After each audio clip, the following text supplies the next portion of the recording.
Bien, hermanos, entonces abrimos la Biblia en Judas y hoy día vamos a leer los versos 17 al 23 y vamos a dejar la doxología, que son palabras de alabanza, 24 y 25, para ya terminar el desarrollo, la enseñanza expositiva de esta carta. Hoy vamos a compartir la enseñanza, nuestra responsabilidad ante la apostasía. Porque me imagino, hermanos, que ustedes saben que todos nosotros tenemos una responsabilidad delante de Dios, mediante el cual todos nosotros vamos a tener que dar cuentas. Y una de esas es precisamente, o unas de esas es precisamente lo que vamos a compartir hoy día. Repito, nuestra responsabilidad o mi responsabilidad, para individualizarlo, mi responsabilidad ante la apostasía.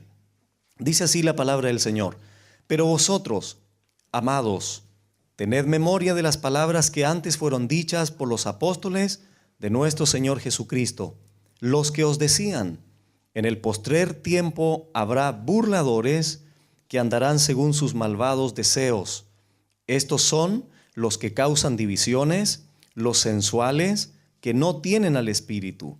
Pero vosotros, amados, edificándoos sobre vuestra santísima fe, orando en el Espíritu Santo, conservaos en el amor de Dios, esperando la misericordia de nuestro Señor Jesucristo para vida eterna. A algunos que dudan, convencedlos; a otros salvad, arrebatándolos del fuego; y de otros tened misericordia con temor, aborreciendo aún la ropa contaminada por su carne.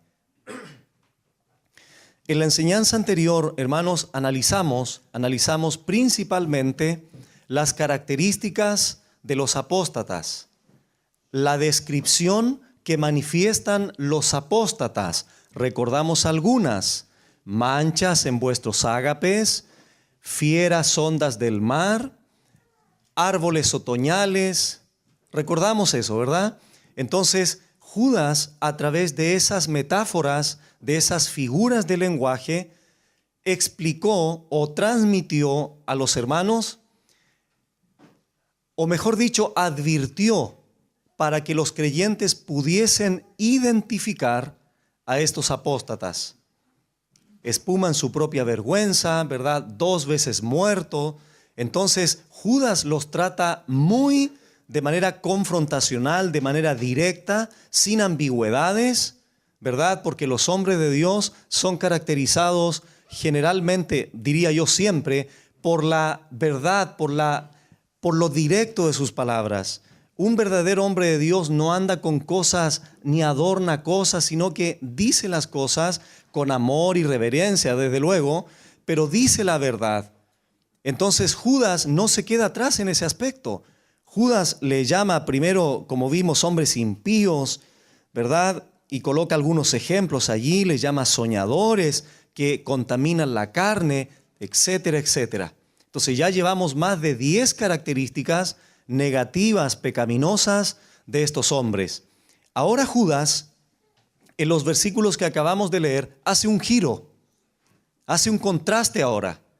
La palabrita pero, como dice ahí, pero vosotros, indica, como digo, un contraste entre los apóstatas y los verdaderos creyentes, ¿verdad? A los cuales los responsabiliza de algunas actitudes, de algunas demandas que Dios, a través de Judas, estos hombres debían de manifestar. Quiero traer a su memoria algo que dije en una de las enseñanzas pasadas. Un creyente no debiera estar pasivo respecto de la verdad. Todos los creyentes debiéramos tener la actitud, la disposición de que cuando nos encontramos en circunstancias familiares, académicas, entre amigos, sociales, y surge la instancia de poder hablar la verdad, el creyente que ama al Señor con todas sus fuerzas no debiera callar. No debiera callar. Muchas veces se cae el creyente porque no tiene argumentos, porque no tiene solidez, porque no tiene fundamento doctrinal. Pero para eso estamos en esta iglesia entregando herramientas, entregando armas para que tú no te calles, sino al contrario, hables la verdad con mansedumbre, con reverencia, con respeto, con amor, pero siempre diciendo lo que el Señor dice en su palabra. Si todos los creyentes, hermanos, esta iglesia, este proyecto que tenemos, imagínense, hermanos, los hermanos o la gente no llega por arte de magia. La gente llega porque ve en ti un hombre o una mujer con convicciones. La gente, hermanos, tus compañeros de trabajo, tus amigos, están vacíos. Pero si a ti te ven vacío, si a ti te ven desorientado en la vida, entonces, ¿qué ganas tienen las personas de buscar a tu Dios? Me explico, hermanos. La gente afuera está deprimida y resulta que el creyente llega al trabajo más deprimido que el incrédulo. Entonces, ¿dónde está el gozo del Señor? ¿Dónde está la esperanza que tenemos? Entonces, los incrédulos deben ver una diferencia en nosotros, porque de lo contrario, ¿cómo van a querer buscar a ese Dios? Entonces, es muy importante, hermanos, entender que debemos de mantenernos activos en la verdad. Y para eso estamos preparando a nuestra gente. Yo como pastor pretendo hasta el último día de mi vida seguir estudiando la palabra del Señor. ¿Por qué? Porque no se trata solamente de prepararlos a ustedes, sino porque yo como creyente soy responsable de buscar la verdad, conocer la verdad, mejor dicho, y desarrollar lo que el Señor ha dicho para mi edificación personal, porque soy un padre. Antes de ser pastor, soy un padre de familia, soy un esposo, y para eso necesito la guía de la Biblia.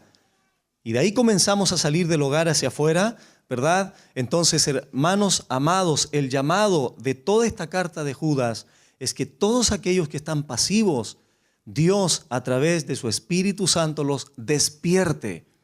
No tengas temor de hablar a tu abuelita, a tu papá, a tu mamá, a quien sea, di la verdad, porque ya sabes cómo decirla, con mansedumbre, con respeto, pero no pierdas la oportunidad de levantar el nombre del Señor, su verdad, su evangelio, aun cuando eso te provoque burla. El Señor fue burlado, tú también serás burlado. El Señor fue perseguido, tú también serás perseguido. El Señor fue incomprendido, tú también serás incomprendido. El Señor fue traicionado, tú también serás traicionado. Porque el que quiera seguir sus pisadas, son pisadas principalmente de padecimiento y de sufrimiento. Entonces aquí está el contraste, como digo, y Judas dice el versículo 17 lo siguiente: pero vosotros, amados, no olvidemos que la palabrita amados en el Nuevo Testamento se refiere exclusivamente a creyentes, a hijos de Dios, en contraste con los apóstatas. Pero vosotros, amados, y aquí está la primera responsabilidad o la primera actitud del creyente. ¿Cuál es? Tened memoria de las palabras que antes fueron dichas por los apóstoles de nuestro Señor Jesucristo, los que os decían: en el postrer tiempo habrá burladores que andarán según sus malvados deseos. ¿Cuál es la primera actitud o deber o responsabilidad, como quieras llamarlo, hermano? ¿Cuál es la primera demanda de Judas? Es que el creyente debe tener memoria. ¿De qué? De las palabras que fueron dichas, de la advertencia que fue dicha antes. ¿Cuál fue la advertencia que dijeron antes tanto los apóstoles, tanto los profetas como el Señor Jesucristo? Que vendrían burladores, que es otra descripción que se suma a los soñadores, hombres impíos, fieras ondas del mar, etcétera, etcétera. Muy bien, hermanos, retrocedamos por favor a 2 de Pedro, capítulo 3, porque esta responsabilidad, este deber es de todos nosotros. Nos va a hacer bien recordar, hermanos, que hubo una advertencia previa de que habría apostasía. La apostasía no tiene que ser algo nuevo. Aunque es doloroso, ¿verdad? Ver supuestamente hermanos que estuvieron en iglesias y ahora no profesan el cristianismo. Es triste ver eso, pero no es una novedad. ¿Por qué? Porque el Señor lo dijo en su palabra. ¿Qué dice 2 de Pedro 3? Del 1 al 3 dice: amados, esta es la segunda carta que os escribo, y en ambas despierto con exhortación vuestro limpio entendimiento, para que, escuchen ahora, para que tengáis memoria. ¿De qué cosas? De las palabras que antes han sido dichas, ahora ¿por quiénes? A ver, por los santos profetas. Y resulta que Judas dice: tened memoria de las palabras que dijeron los apóstoles. Ahora sumamos los profetas. Es decir, los profetas también adelantaron la apostasía. Se juntan con los apóstoles. Sumamos al Señor Jesucristo y tenemos 3 elementos de advertencia. Tengamos memoria de eso. De las palabras que antes han sido dichas por los santos profetas y del mandamiento del Señor. Ahí están los 3 elementos: y Salvador dado por vuestros apóstoles, sabiendo primero esto, que en los postreros días o en los tiempos del fin vendrán burladores. Lo mismo que dice Judas, andando según sus propias concupiscencias. Regresamos a Judas. Entonces, la apostasía, los hombres falsos, los falsos maestros, los falsos profetas, es algo que se dijo con anterioridad, partiendo desde los profetas, los apóstoles y el Señor Jesucristo. ¿Qué decían ellos? Verso 18. Habrá burladores. La palabra burlador en el griego significa engañador, impostores, jugador. Este impostor se pone en un lugar que no le corresponde. Mercenarios, podríamos decir. Engañan a la gente. ¿Se dan cuenta cómo las descripciones, hermanos, todas se van entrelazando? Es gente que busca ganancias deshonestas, de gente sencilla, de gente que tiene la puerta abierta y que deja entrar cualquier cosa. Son impostores. Estos burladores no usan la Escritura como única fuente de verdad y autoridad. Si usan, escuchen hermanos, si llegan a usar la Escritura, la van a usar de manera tergiversada y la van a usar para su propia conveniencia.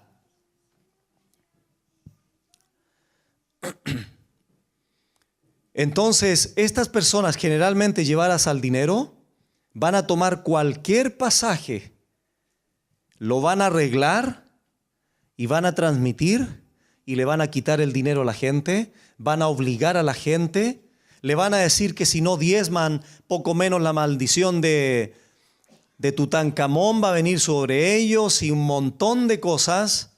Y ahí está el creyente que por ignorancia se asusta y vive todo el tiempo así.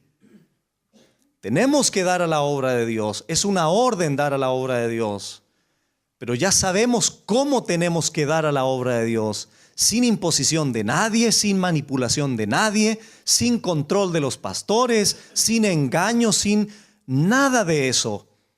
Porque de esa manera Dios va a bendecir la obra cuando cada uno de nosotros no seamos engañados, sino lo hagamos por amor de su nombre, en respuesta de lo que Él ha hecho. ¿Qué van a hacer estos burladores entonces? Andarán según sus malvados deseos. ¿Por qué es malvado eso? ¿Quebrar a la gente?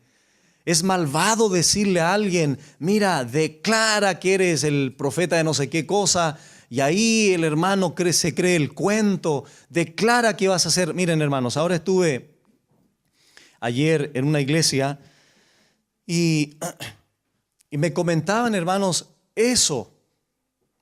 Estuvimos visitando un matrimonio y estuvimos en la noche conversando hasta tarde, y me decían que esta persona venía de una iglesia donde los hermanos estaban recibiendo la siguiente enseñanza: hermano, ¿tienes cáncer? Sí, pastor. Bueno, no veas al médico, declara que el cáncer ya no existe, deja de tomar tus pastillas, deja de ir a las quimioterapias y declara que eres sano.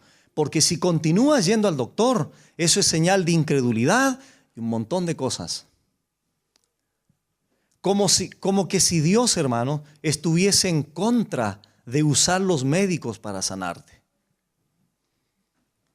Pero vuelvo a repetir, como son burladores, como son impostores, como engañan, le dicen eso a la gente. Entonces pasa una semana, se muere la gente y se murió por incredulidad, no por lo que le dijo el pastor.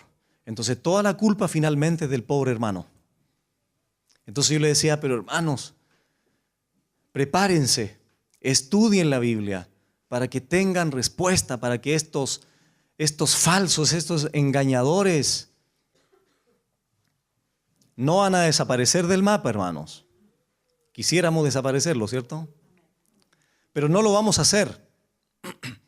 Pero ¿en qué descansamos nosotros? En lo que dijo la profecía de Enoc. Les espera un juicio. Y ese juicio va a ser mucho más justo de lo que tú puedas hacer en contra de ellos.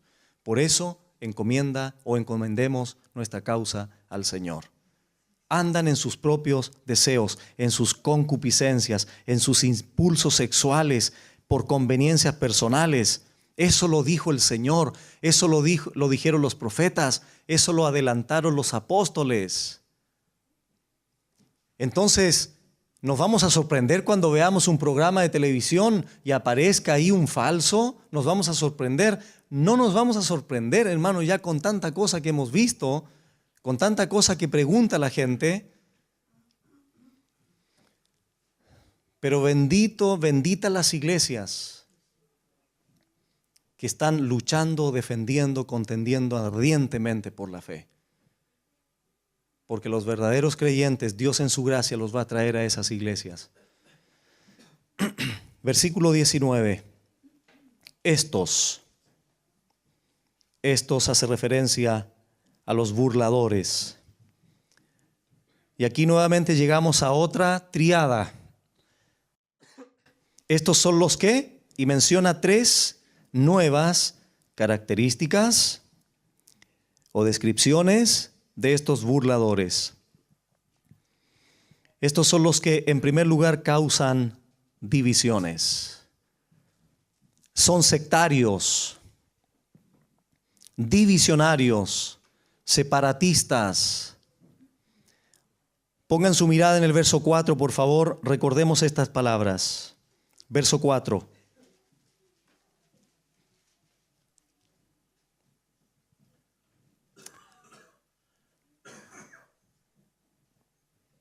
Dice, porque algunos hombres han entrado encubiertamente, los que desde antes habían sido destinados para esta condenación, hombres impíos, que convierten en libertinaje la gracia de Dios o de nuestro Dios y niegan a Dios el único soberano y a nuestro Señor Jesucristo.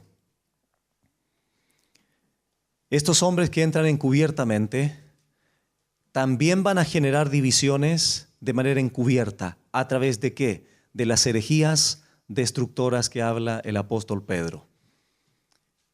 Pero esa herejía, esa infiltración es primero de manera secreta, es privada. Pero la separación finalmente, la descomposición de la unidad de una iglesia se comienza a manifestar después. Primero comienza a gatillar como las polillas, ¿verdad? Las termitas. ¿Qué pasa con ellas? Tú ves un mueble, ¿verdad? Aparentemente está firme, pero si por dentro comienzan a comer la madera, tarde o temprano vas a poner algo de peso y ¿qué le va a pasar al mueble? Se va a desplomar. Así trabaja la herejía, como la gangrena que menciona Pablo. Causan divisiones. Vamos a ver, Proverbios 6:16.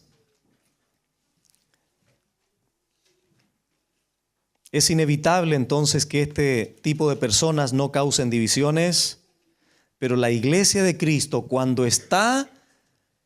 es consistente en la verdad, cuando hay amor verdadero en la iglesia, Yo lo he dicho muchas veces esto.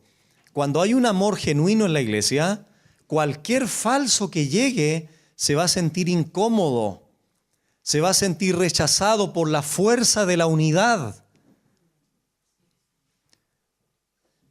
¿Qué dice Proverbios 6:16? 6 cosas aborrece Jehová y aún 7 abomina su alma. Los ojos altivos. Estas son las cosas que Dios odia, por si acaso. ¿Dios odia? A algunos hermanos les cuesta decir eso, pero si no lo sabías, Dios odia. ¿Pero qué odia? El pecado, así es. ¿El creyente puede odiar? Sí puede odiar. ¿A quién? ¿A tu hermano? Imposible, no debiéramos. Debemos de amar a nuestros hermanos. Pero sí tienes que odiar todo aquello que desagrada a nuestro Señor. Y Dios da la pauta y Él dice: 6 cosas aborrece Jehová y aún 7 abomina, repugna su alma. ¿Cuáles son las cosas? Los ojos altivos. Dios odia a la gente soberbia. La lengua mentirosa, las manos derramadoras de sangre inocente, el corazón que maquina pensamientos inicuos, los pies presurosos para correr al mal, el testigo falso que habla mentiras y, lo que nos compete ahora, el que siembra discordia entre hermanos. Eso Dios lo abomina. Toda persona que causa divisiones en la iglesia, que produce discordias entre los hermanos, eso Dios lo odia.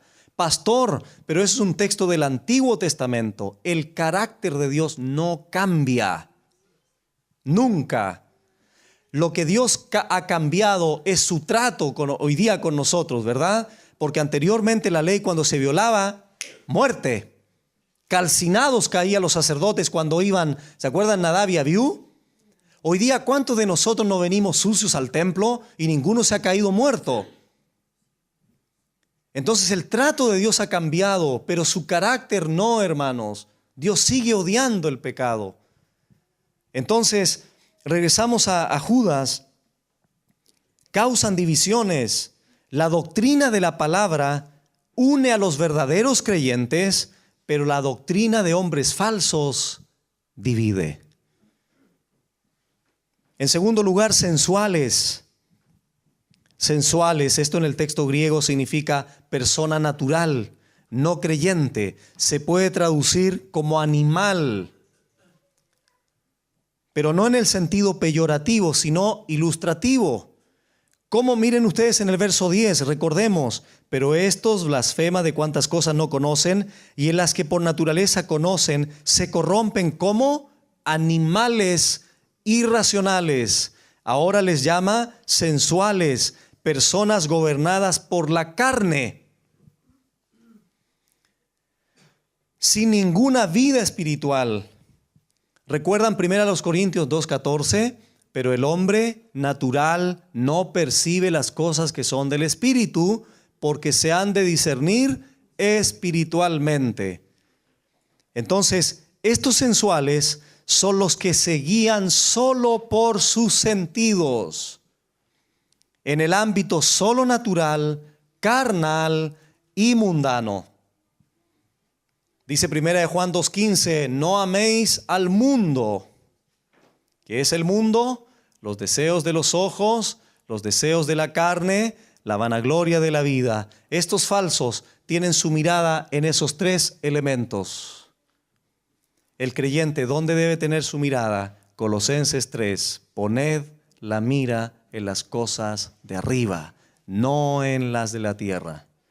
Eso es lo que nos diferencia de manera radical con los falsos. Y en tercer lugar, que no tienen al Espíritu. Esta declaración es clarísima, es totalmente radical, es determinante, que no tienen al Espíritu. Retrocedamos a Romanos 8, por favor. Romanos 8,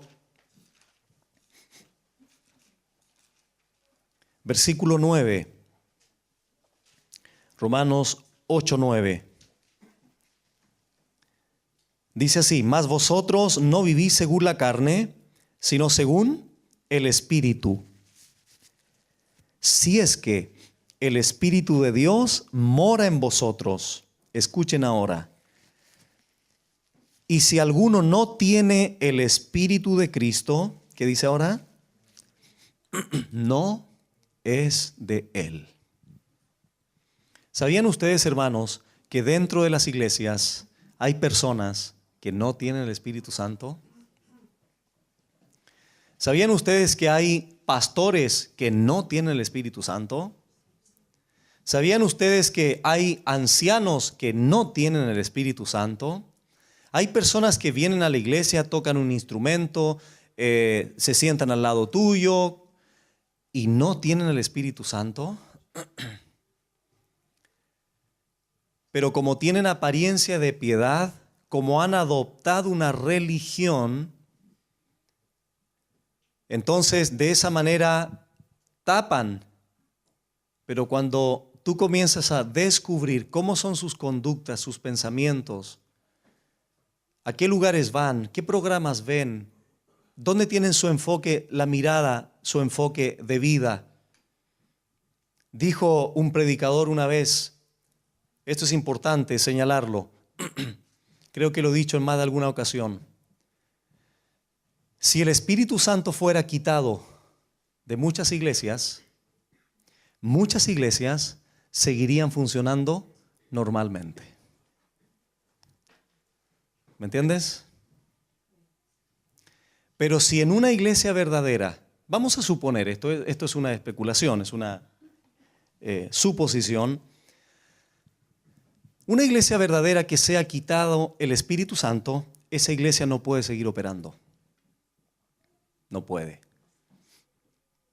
Porque el motor dinámico de la iglesia es el Espíritu Santo. No podríamos seguir nosotros avanzando en el poder del Espíritu. Porque como Él es la fuente de poder y no está la fuente, entonces tampoco hay poder.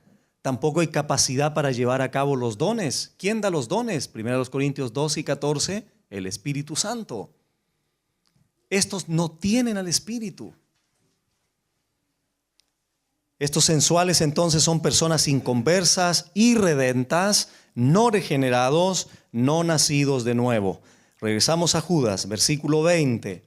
Pero vosotros, nuevamente el contraste, ahora dirige directamente su mensaje. Pero vosotros, amados, y llegamos a la segunda responsabilidad del creyente, o a la segunda responsabilidad de la iglesia. ¿Cuál es? Pero vosotros, amados, edificándoos sobre vuestra santísima fe. Después viene la tercera, orando en el Espíritu Santo. Debemos hacer una aclaración porque esto de orar en el Espíritu, un día estaba viendo un programa, ustedes saben ya dónde, y se para el predicador y empieza a decir, de ahora, hermanos, y era una especie como de auditorio muy grande, ahora comienza a orar en el Espíritu y comienza a hablar en lenguas. Porque para ellos orar en el Espíritu Santo es orar en lenguas. Esperemos un poquitito y de ahí lo vamos a aclarar. Vamos a la segunda entonces, responsabilidad de ti, hermano, como creyente o de nuestra iglesia, edificando sobre vuestra santísima fe. Edificar en el texto griego significa, hermanos, construir sobre algo. Construir sobre algo. Pero ese algo en el texto, ¿qué es? Nuestra santísima fe. ¿Sobre qué edifica entonces el creyente? Sobre la santísima fe. Los apóstatas destruyen. El creyente verdadero edifica. ¿Me entiendes?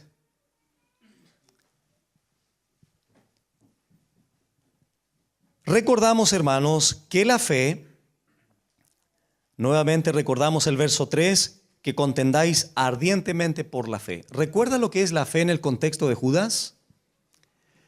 Es el conjunto doctrinal, son las enseñanzas de nuestro Señor Jesucristo, podríamos decir son las enseñanzas de los apóstoles. ¿Cómo puede edificar el creyente? Miren, hermanos, vamos a ver algunos pasajes. Hechos, capítulo 20, por favor. Hechos, capítulo 20, verso 32.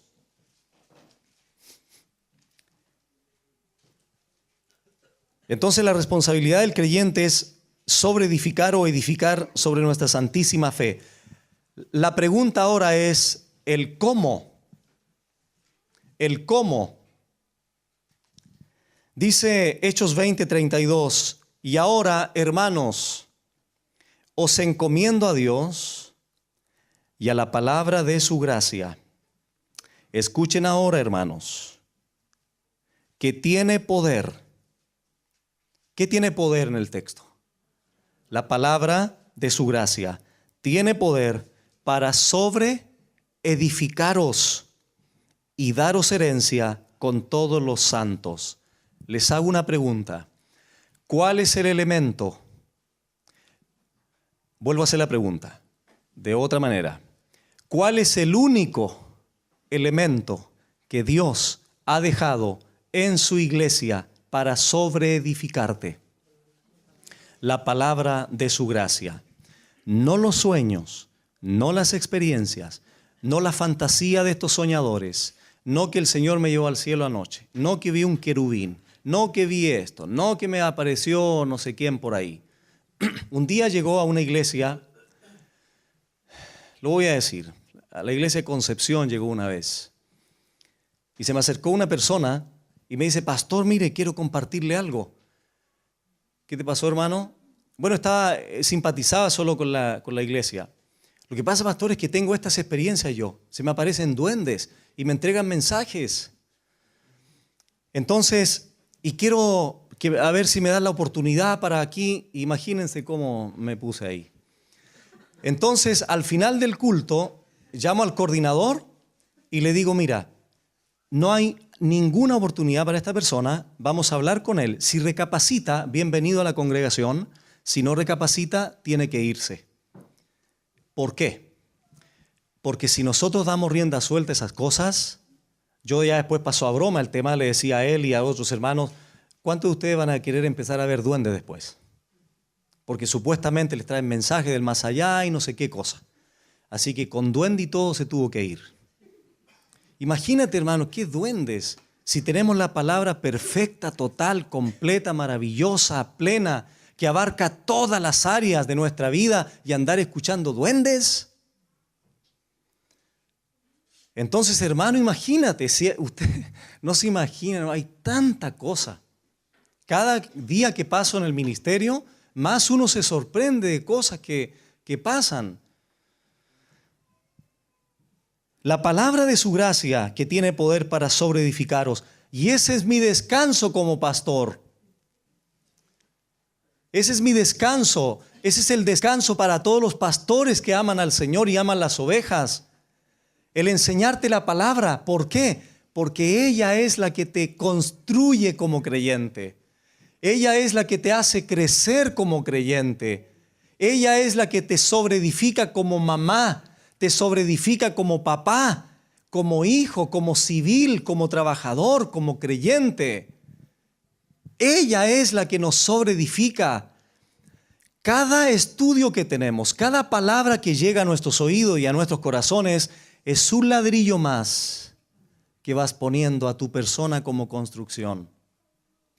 Un ladrillo princesa, podríamos decir. Son más bonitos, parece. No sé, pero lo que sea, pero es un ladrillo más que vas construyendo. ¿Te dejas de discipular? Ahí está la construcción a medio terminar. No tiene forma. Pero te continúa discipulando, sobreedificándote, vas creciendo cada día. Primera a los Corintios 3, del 10 al 11. Primera a los Corintios 3, 10 dice así, conforme a la gracia de Dios que me ha sido dada, y noten ustedes ahora lo que utiliza Pablo aquí, yo como perito arquitecto,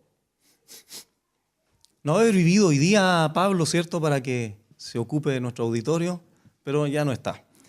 Como perito arquitecto, dice él, puse el fundamento y otro, escuchen, otro edifica encima.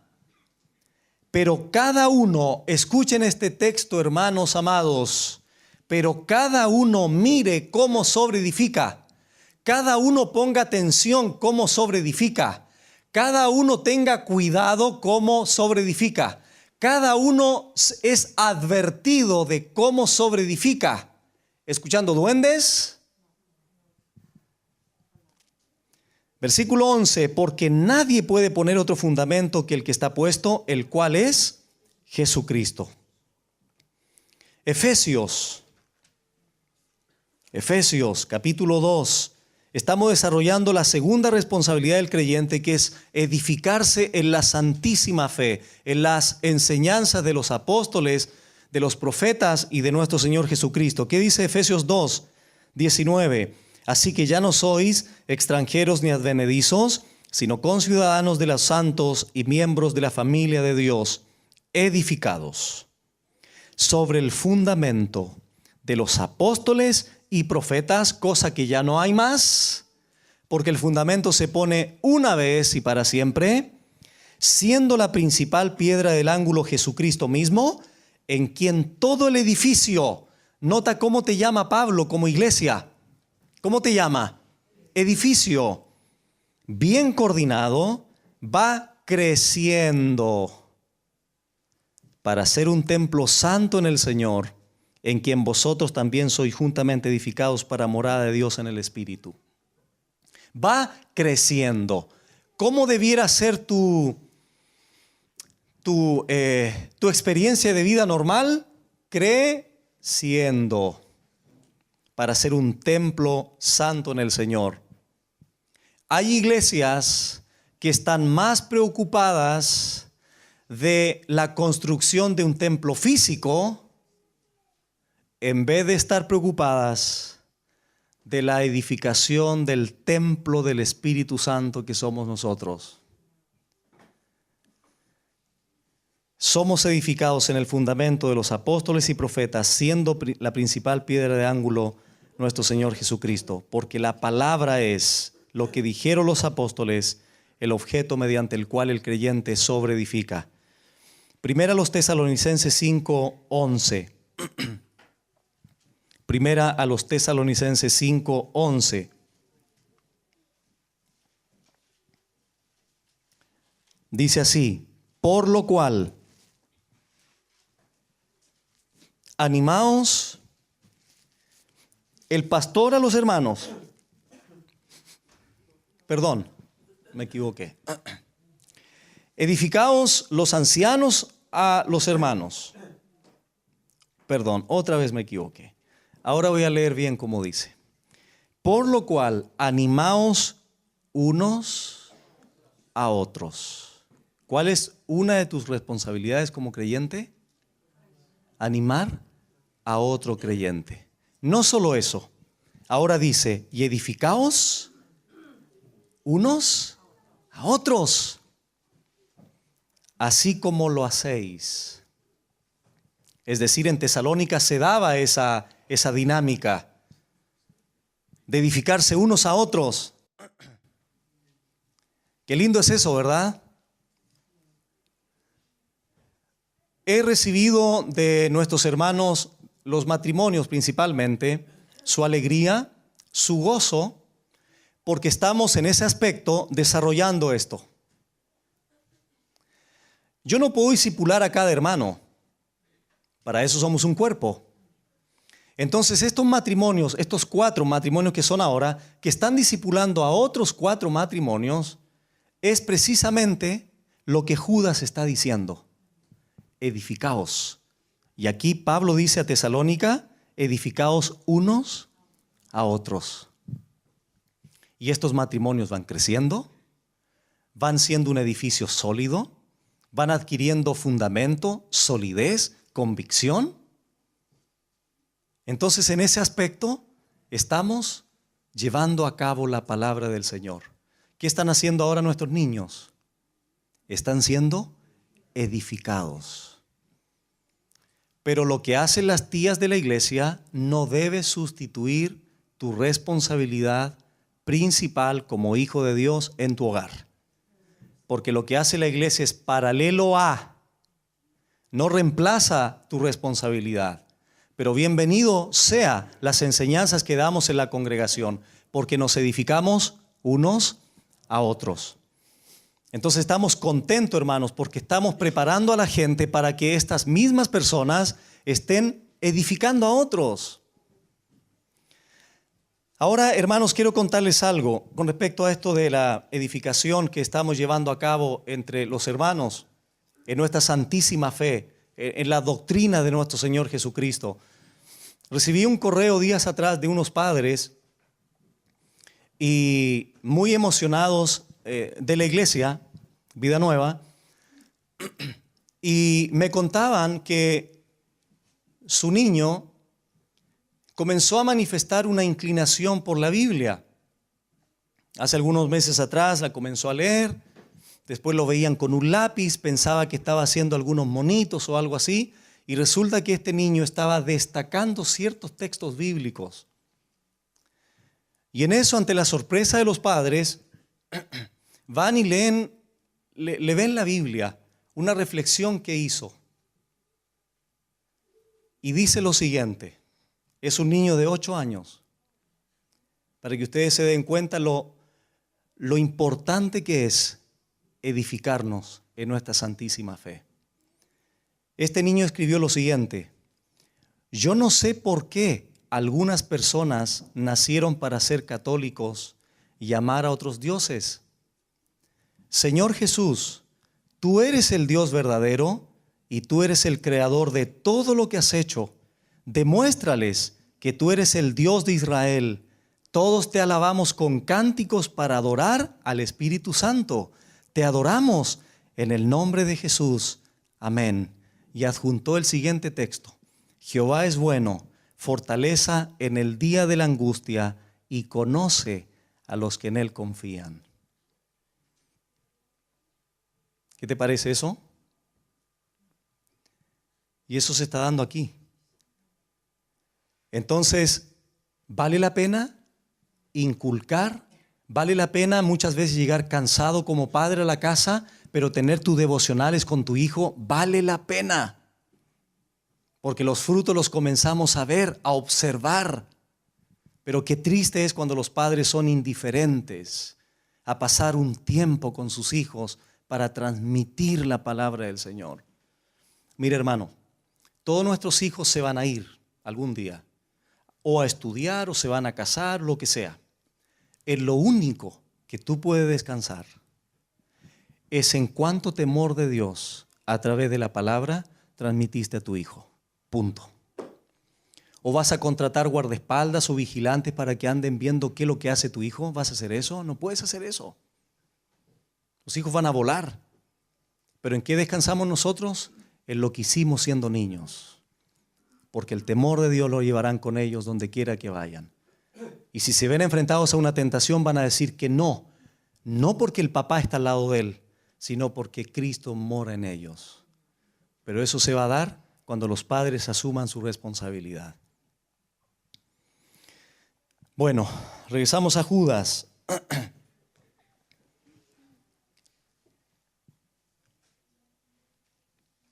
Entonces, Judas dice, edificando sobre vuestra santísima fe. Primero en el 3 dijo, contender ardientemente por la fe. Y ahora, ¿qué dice? Edificados sobre esta fe. Quiero decirles algo interesante, hermanos. En Nehemías 4, cuando se comenzaron a construir los muros en el templo, allí en Jerusalén, los trabajadores, los albañiles, se les dio una orden. En una, debían de construir los muros con la paleta o la cuchara de albañil, y en la otra mano debían tener la espada por los enemigos. Entonces, en una mano tenían la cuchara de albañil para construir, y en la otra la espada para defensa. ¿Qué dice Judas? Contiendan ardientemente por la fe, espada. Edifíquense sobre la santísima fe, la cuchara de albañil, para construir. Interesante, ¿no? Entonces Judas nos hace el llamado a contender por la fe y a edificarnos por la fe también, en la santísima fe. Tercera responsabilidad del creyente, orando en el Espíritu Santo. Si yo preguntara ahora, ¿quién tiene problemas con la oración? Partiendo de mi persona hacia abajo, yo creo todos ustedes van a levantar la mano, porque ¿quién no tiene problemas? ¿Quién no tiene luchas con la oración? ¿Quién de nosotros aquí puede decir, pastor, mire, no me moleste porque de las 9 a las 4 de la tarde estoy en oración, pastor? Es difícil, ¿cierto? Porque es una práctica, es una lucha esto. Pero ¿cuál es la responsabilidad para no ser vencidos con la apostasía? Mantener una vida de oración. Y orando en el Espíritu Santo. ¿Qué es, pastor, hablar en lenguas? En Efesios 6:18 también se dice eso. Orando en el Espíritu Santo. La respuesta, hermanos, Romanos capítulo 8, responde Pablo, ¿qué es orar en el Espíritu Santo? Y Romanos 8, verso 26 y 27 dice así. Por si no lo sabían, lo que vamos a leer ahora es uno de los ministerios del Espíritu Santo. Dice Romanos 8, 26, y de igual manera el Espíritu nos ayuda en nuestra debilidad, pues ¿qué hemos de pedir como conviene? No lo sabemos. Pero el Espíritu mismo intercede por nosotros con gemidos indecibles, mas el que escudriña los corazones sabe cuál es la intención del Espíritu, porque conforme a la voluntad de Dios, el Espíritu Santo intercede por los santos. Orar en el Espíritu Santo significa ser guiados por Él, ser orientados por el Espíritu Santo a orar conforme o de acuerdo a la voluntad de Dios. Una frase, sinónima sería lo siguiente: cuando Cristo dijo, oren al Padre en mi nombre. O todo lo que pidan al Padre, pídanlo en el nombre de Jesús. En el nombre de Jesús. Y la oración por el Espíritu Santo, en el Espíritu Santo es lo mismo. Son frases que apuntan a la orientación, a la guía que el Espíritu Santo genera en el creyente. Ahora quiero decirle lo siguiente. Una persona, escuchen muy bien esto porque es muy importante. Muchas personas no saben orar como creyentes porque no conocen la Biblia. Cuando una persona, o mejor dicho, ¿cómo puedo mejorar mi oración, pastor? Conoce la Escritura. Porque conociendo la Escritura vas a saber qué pedir. Porque el Espíritu Santo reveló la voluntad de Dios, ¿dónde? Y el Espíritu Santo va a interceder ante el Padre conforme a ¿qué? A la voluntad de Él. Y la voluntad de Él está manifiesta en la Escritura. Por lo tanto, toda oración va a mejorar en la medida que el creyente se someta al estudio de la palabra. ¿Me entienden? Bueno, versículo 21, regresamos a Judas para ir avanzando. En tercer lugar, 21 dice, conservaos en el amor de Dios. Conservaos en el amor de Dios. Este verbo conservaos está en imperativo en el griego. Es una orden, hermanos. Es un mandamiento para nosotros conservarnos en el amor de Dios. Guardarse en el amor de Dios, amando al Señor. Ahora quiero señalar lo siguiente. En el verso 1 se les llamó a los creyentes guardados en Jesucristo. Después en el 24, que va a ser un banquete, esos dos versículos, la última enseñanza, dice, y aquel que es poderoso para guardaros. De acuerdo al verso 1 y al verso 24, ¿quién es el que te guarda? Dios, ¿verdad? Él nos guarda. Pero aquí la orden de conservarnos en el amor, ¿quién es el responsable de llevar a cabo eso? El creyente. Somos nosotros los que tenemos que manifestar la disposición de amar y conservarnos en el amor con nuestros hermanos, hacia Dios y hacia nuestros hermanos. Es una orden, es un mandamiento. Y dice Santiago, no améis de palabra solamente, sino de hecho. Porque es muy fácil amar verbalmente. Todo el mundo ama verbalmente, pero muy pocos aman verdaderamente. Amar verdaderamente implica hechos que confirman las palabras. Y muchas veces, hermano, no te olvides nunca de esto, amar significa decirte lo que está mal en ti. Eso es amar. Es mejor reprensión manifiesta que amor en oculto. Cuando se te acerque un hermano y haga eso, tenlo en consideración. Te está amando, lo hace porque te ama. Sobre todo si hay un precedente detrás del hermano o la hermana que busca al Señor y es un buen creyente, con mayor razón. A lo mejor podríamos poner en duda cuando viene una persona que es maliciosa, ¿verdad? Que a lo mejor en medio, ahí podrías poner en duda, pero cuando viene una persona que te ama y que muestra una integridad, una devoción a Dios, una consagración a Dios, considera sus palabras.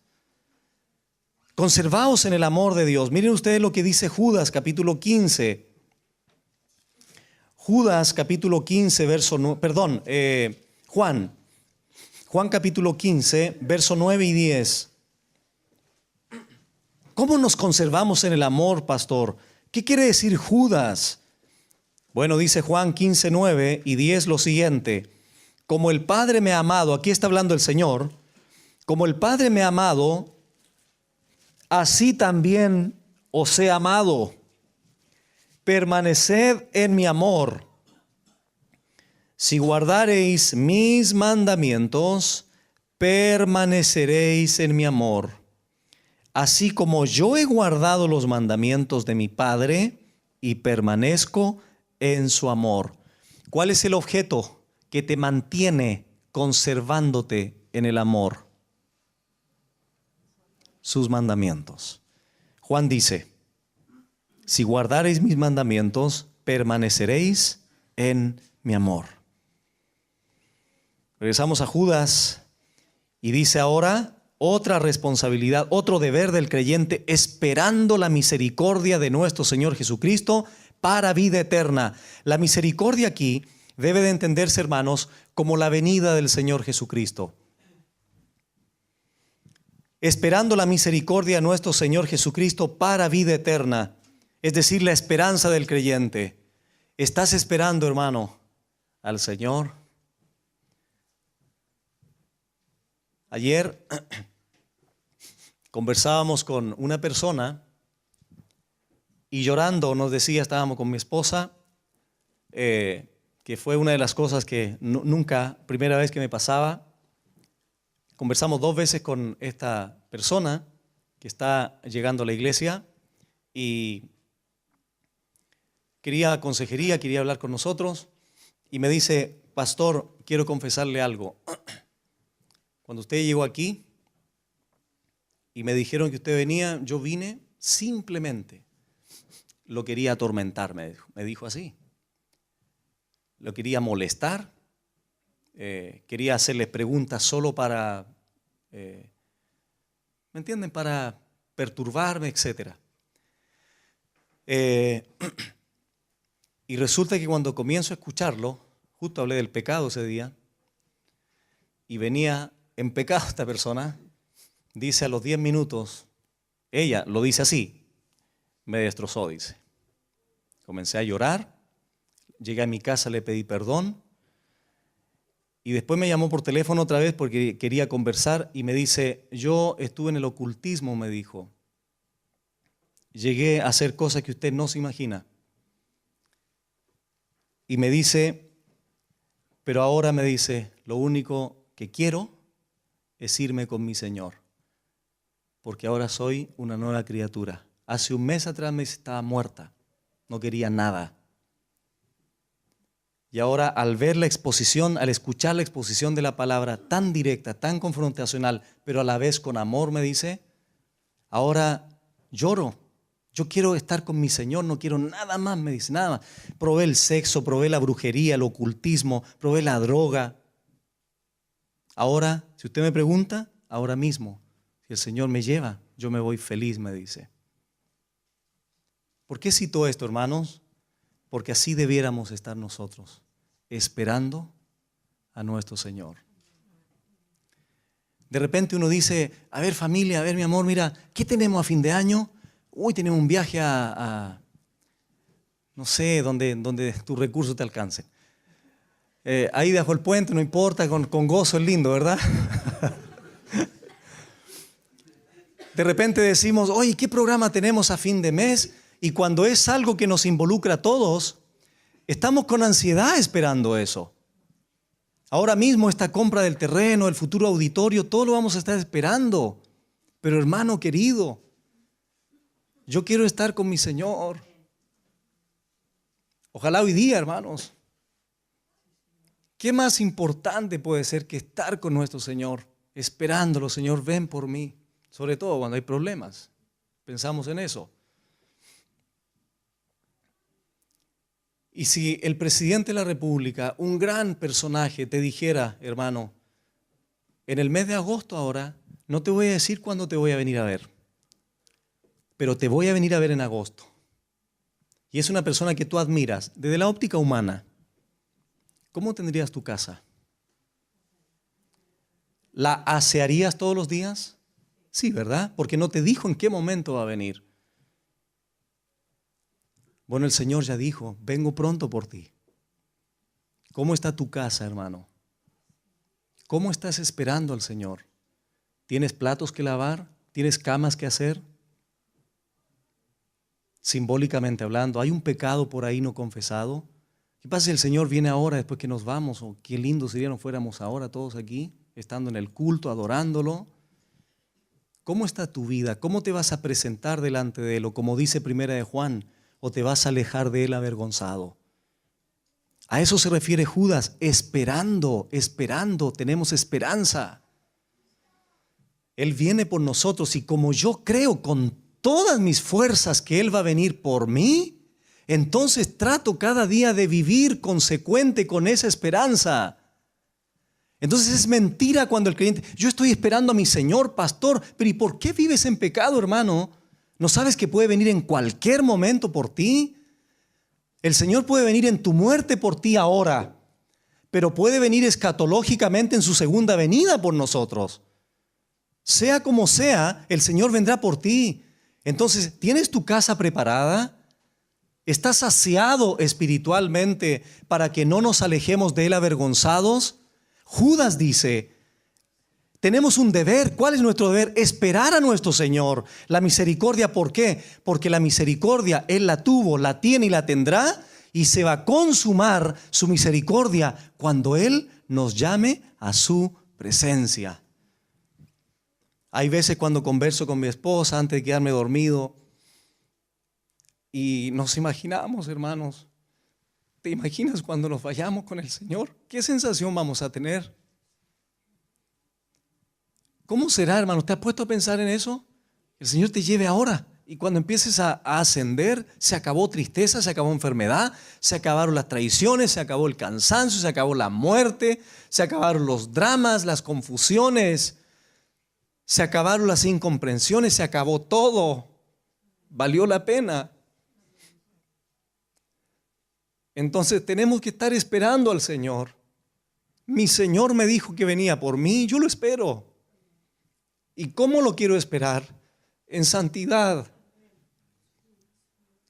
Porque no quiero mirar sus ojos y alejarme de Él avergonzado. Porque qué terrible va a ser, ¿verdad? Cuando Él te mire con sus ojos de tanta pureza, santidad absoluta. Ahí está la importancia de vivir cada día confesando nuestros pecados al Señor para restaurar comunión. Porque es verdad, el Señor en su justificación nos perdonó todos los pecados del futuro, todos, presentes y pasados. Pero cuando le pedimos perdón a Él es para restaurar nuestra comunión. Porque somos absolutamente santos en Él y justos en Él. Esperando la misericordia, la salvación, todo lo que el Señor ha hecho se va a consumar en su segunda venida para vida eterna, dice Él. Miren ustedes lo que dice ahora Tito 2:13.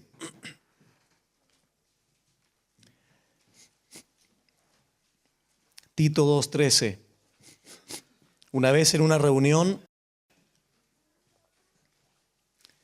se preguntó a cada hermano, hermano, ¿a quién te gustaría ver a ti cuando el Señor nos llame a su presencia? Unos decían Abraham, otros decían yo quiero ver a David. Algunas hermanas decían yo quiero ver a Sara.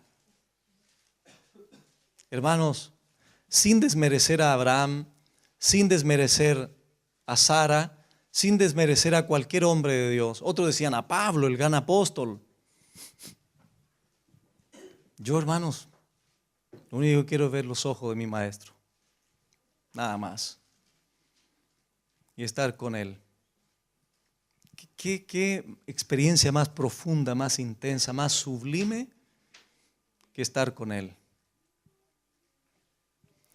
Dice Tito 2:13, aguardando. Judas dice esperando, aguardando la esperanza bienaventurada, dichosa, feliz. Y la manifestación gloriosa de nuestro gran Dios, de nuestro megateo, mega Dios, gran Dios y Salvador Jesucristo. Para una vida eterna, no temporal, dice Judas. Esperando la misericordia de nuestro Señor Jesucristo para vida eterna. Para vida eterna. Así que, amado hermano, mira, esa es una de tus responsabilidades, tener memoria de lo que han dicho las palabras de los apóstoles, profetas, el Señor. En segundo lugar, edificándoos sobre nuestra santísima fe. En tercer lugar, orando en el Espíritu Santo, conservándonos en el amor de Dios y esta esperanza de su segunda venida que esté viva en nosotros para vida eterna. Sigue las responsabilidades, versículo 22, algunos que dudan, convencedlos, a otros salvad, arrebatándolos del fuego, y de otros tened misericordia con temor, aborreciendo aún la ropa contaminada por su carne. Vamos rápidamente a ver estos tres grupos otra vez, otra triada de Judas. Algunos que dudan, convencedlos. Ante tanta duda que tenían estos creyentes por la invasión de apostasía, podríamos decir que eran creyentes débiles, neófitos podrían ser. ¿Y qué pasa ante tanta apostasía? Los creyentes débiles se confunden. Convencedlo, dice Judas. Y en esto los creyentes maduros que conocen la palabra de Dios son los responsables de ayudar a estos hermanos. Recordemos primero lo que dijo Judas, debemos de edificarnos en la fe. Ahora podrían estar preparados recién ellos para poder convencerlos a estos hermanos y dejarlos sin vacilaciones, sin dudas. Perdón. Y para eso Judas dice, convencerlos, llamarlos a la compasión, tened compasión de ellos, para poder transmitir la certeza, la seguridad que más abajo Judas estaba hablando. En segundo lugar, él dice a otros, salvad, arrebatándolos del fuego. Literalmente dice, estén salvando. El sentido aquí, dado que da, valga la redundancia, Judas, tiene la connotación de prever el desastre. A eso se refiere con salvad, a otros salvad. ¿De qué manera vamos a prever el desastre? Bueno, a través del consejo bíblico, la exhortación, la advertencia. Estas acciones reducirían la deserción de aquellos que estaban no solamente dudando, sino a punto de dejar la fe salvadora. Para eso estamos, hermanos, para convencer a los que dudan. Eso nos ha pasado a nosotros. Llega un nuevo creyente, escuchó una enseñanza por ahí, llaman por teléfono, pastor, mire, escuché esto, me hizo tambalear un poco. Y ahí va el consejo bíblico. Mira, hermano, no te preocupes, la palabra dice esto.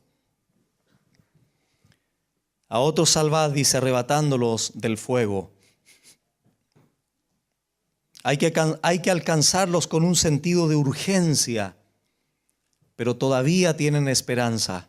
Salvadlos de la herejía, de la apostasía, de la falsa enseñanza, de manera determinante. Y el tercer grupo se dice, y de otros tened misericordia, con temor. Con temor aquí es un temor reverente. Tened misericordia con cuidado, con precaución. Porque estas personas están entregadas ya totalmente a la apostasía, están entregadas a la herejía. Entonces Judas dice, y de otros tened misericordia con temor. Y ahora aparece una expresión un poco fuerte que es necesario explicarla. Aborreciendo aún la ropa contaminada por su sangre, por su carne. Aborreciendo hasta la ropa manchada por la contaminación de su cuerpo. En el Antiguo Testamento, hermanos, en Levítico capítulo 13, la ropa, las vestimentas de un leproso eran inmundas y debían ser quemadas. Ahora, quiero que me acompañen por favor rápidamente a Zacarías capítulo 3, porque aquí Judas utiliza esta expresión ilustrativa para manifestar desde luego una verdad espiritual. Entonces, desde el Antiguo Testamento los judíos entendían la inmundicia a través de la ropa, por ejemplo, de los leprosos. Y dice Zacarías 3, versos 3 y 4, lo siguiente: y Josué estaba vestido de vestiduras viles, y estaba delante del ángel. Y habló el ángel y mandó a los que estaban delante de él, diciendo: quitadle esas vestiduras viles.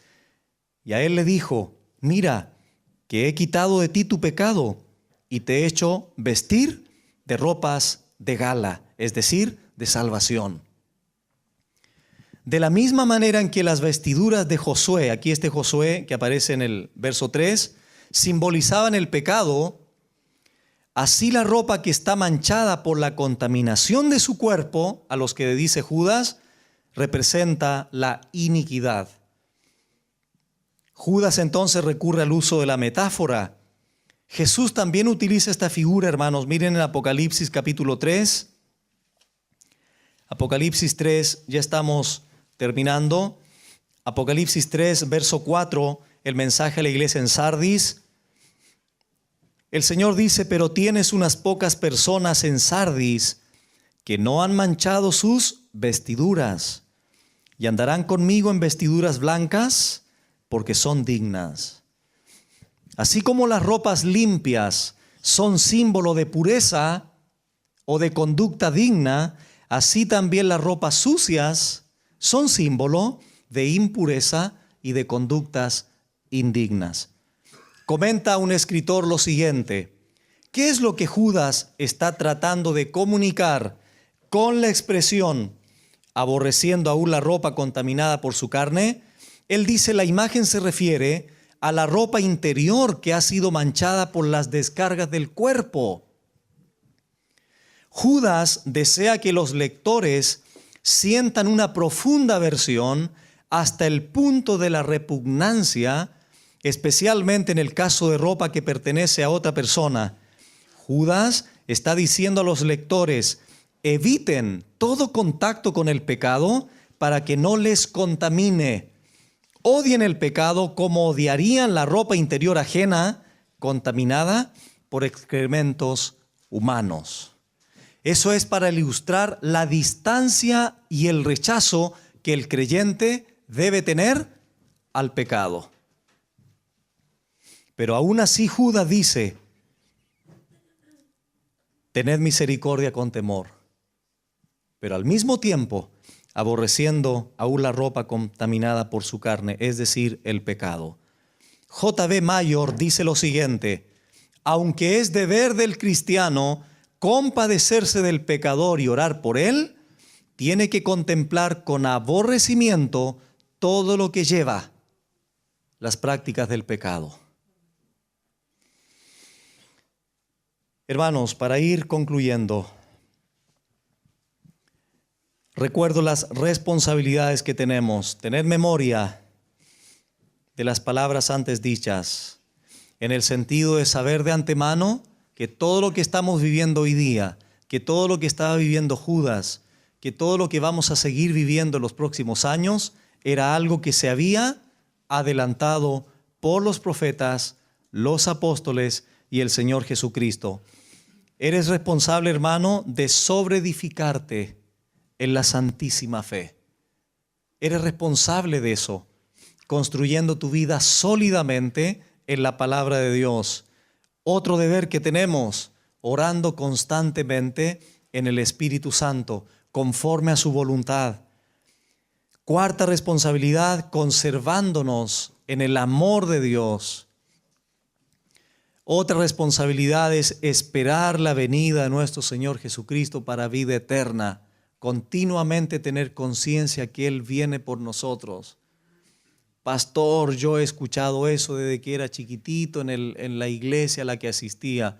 Yo llevo toda mi vida, pastor, escuchando que Cristo viene. Cristo dijo en Apocalipsis, vengo pronto. Y han pasado 2000 años, hermano. Entonces, pastor, ¿qué incentivo tenemos de esperarlo cuando dijo que venía pronto y han pasado 2000 años? Vuelvo a decir lo que dije anteriormente. El Señor puede venir por ti individualmente y va a tener cumplimiento en un aspecto, que el Señor viene pronto. Entonces no te jactes del día de mañana en ese aspecto. Y por último, convenced a los que dudan, salvad a otros arrebatándolos del fuego, y de otros tened misericordia con temor, pero siempre odiando el pecado, porque el pecado siempre será pecado a los ojos de Dios.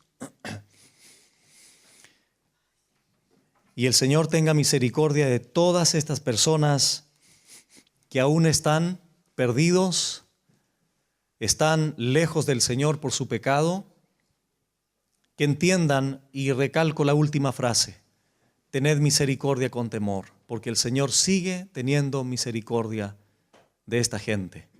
No se olviden que Pablo es un ejemplo. Él era blasfemo, injuriador, perseguidor, y aún así, él dice, fue movido a misericordia, porque la gracia de Dios es sublime para todo pecador que se arrepiente de sus pecados y cree en el Evangelio de nuestro Señor.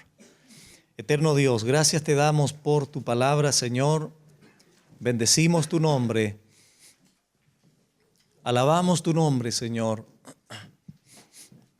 Y queremos decirte que te esperamos, Señor. Tenemos esta esperanza de estar contigo. Pero mientras te esperamos, mientras estamos en este cuerpo, mientras vivimos en esta tierra, queremos, Señor, tener memoria de las palabras que fueron dichas por los apóstoles, por los profetas, por tú mismo, Señor, que adelantaste que vendrían falsos profetas, falsos cristos, falsas enseñanzas. Mientras tú vienes por nosotros, Señor, queremos sobreedificarnos en tu preciosa palabra o en la santísima fe. Mientras tú vienes, Señor, queremos estar en continuo contacto, comunicación contigo a través de la oración en el Espíritu Santo. Mientras tú vienes, Señor, por nosotros, queremos conservarnos en el amor de Dios. Queremos cuidarnos unos a otros, queremos protegernos unos a otros, queremos vivir para los demás, queremos edificarnos unos a otros, queremos animarnos unos a otros, porque tú lo mandas en tu palabra. Mientras tú vienes, Señor, queremos convencer a los que dudan, a otros salvarlos, Señor, de la herejía y en consecuencia del castigo eterno. Y a otros, Señor, aún cuando tengan su ropa contaminada o sus acciones pecaminosas. Judas nos decía, tened misericordia con temor. Porque tú puedes, Señor, salvar al pecador más vil de esta tierra. Porque tú tienes, Señor, en tu gracia el poder de salvar a los que a nuestros ojos humanos podríamos decir, Señor, nunca podría ser salvo tal o cual persona. Sin embargo, Señor, tu mirada de gracia es diferente a la de nosotros. Por eso te pedimos, Señor, que todas estas enseñanzas sirvan para llevar al arrepentimiento a cualquier persona que está en la apostasía o está predicando falsas enseñanzas, pero que haya entendido, Señor, que debe de arrepentirse de todo aquello y creer en tu santo evangelio. Que tu Espíritu Santo, Señor, pueda producir, pueda generar convicción de pecado, de justicia y de juicio, que es precisamente lo que les espera a todos estos falsos maestros. A nosotros como iglesia, síguenos preparando, Señor.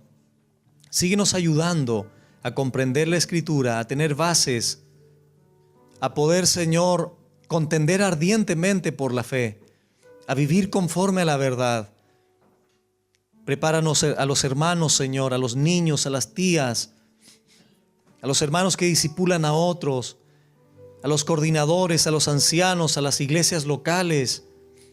Ayúdanos, Señor, a estar activos en la verdad, en la preparación teológica, bíblica de nuestros corazones y de nuestras mentes, para vivir para ti y para levantar la verdad y engrandecer tu nombre y tu palabra sobre todas las cosas. Gracias te damos, Señor, por esta enseñanza. Permítenos vivir conforme a ella. Te lo pedimos en Cristo Jesús. Amén.